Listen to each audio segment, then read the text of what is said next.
Pada tahun 1968, para pekerja yang menggali tempat penampungan serangan udara untuk sebuah rumah sakit dekat Changsha menemukan makam Xin Zui, serta makam suaminya dan seorang pemuda yang dianggap sebagai putranya.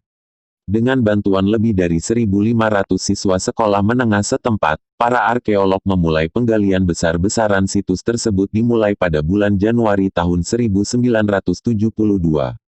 Tubuh Xin Zui ditemukan di dalam 4 bangunan kayu pinus persegi panjang yang saling bertumpuk yang terkubur di bawah lapisan arang dan tanah liat putih. Mayat itu dibungkus dengan 20 lapis pakaian yang diikat dengan pita sutra.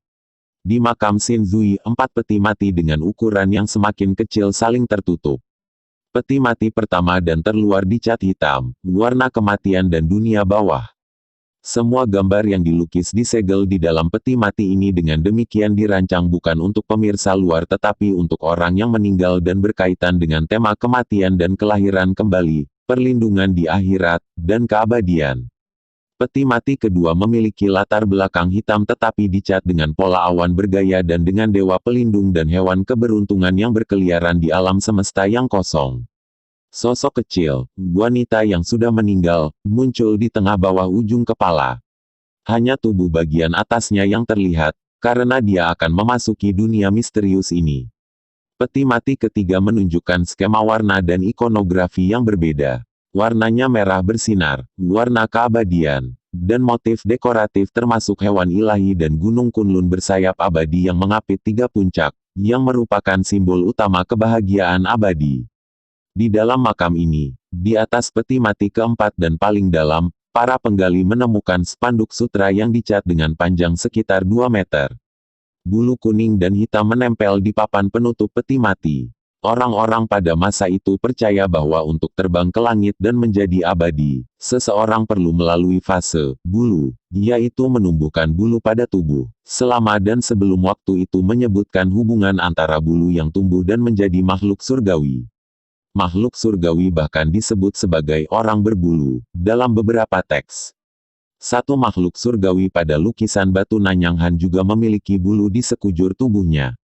Bulu-bulu yang menempel di peti mati itu mengungkapkan harapan bahwa Xin Zui akan menumbuhkan bulu di tubuh dan memasuki surga untuk menjadi abadi. Tubuh Xin Zui terawetkan dengan sangat baik dalam cairan yang tidak diketahui di dalam peti mati. Kulitnya lembut dan lembab, dengan otot-otot yang memungkinkan lengan dan kakinya melenturkan sendi.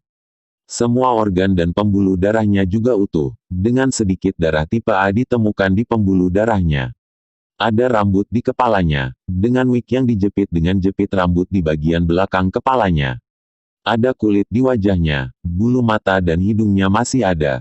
Selaput timpani di telinga kirinya masih utuh, dan sidik jari serta jari kakinya berbeda. Pengawetan ini memungkinkan dokter di Institut Medis Provinsi Hunan untuk melakukan otopsi pada tanggal 14 Desember tahun 1972. Banyak hal yang diketahui tentang gaya hidup Xin Zui berasal dari pemeriksaan ini dan pemeriksaan lainnya. Tubuh Xin Zui direndam dalam cairan tak dikenal yang bersifat agak asam dengan beberapa magnesium di dalamnya. Lebih dari 1.000 artefak berharga ditemukan dengan tubuh Xin Zui. Di dinasti Han Barat, penguburan yang rumit dan mewah adalah praktik umum. Salah satu alasannya adalah gagasan tentang jiwa yang tidak dapat binasa. Diyakini bahwa dunia lain ada untuk orang mati, dan mereka membutuhkan makanan dan akomodasi seperti yang hidup.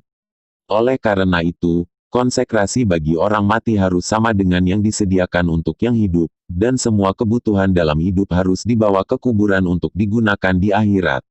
Yang lainnya adalah penekanan pada kesalehan berbakti selama waktu itu.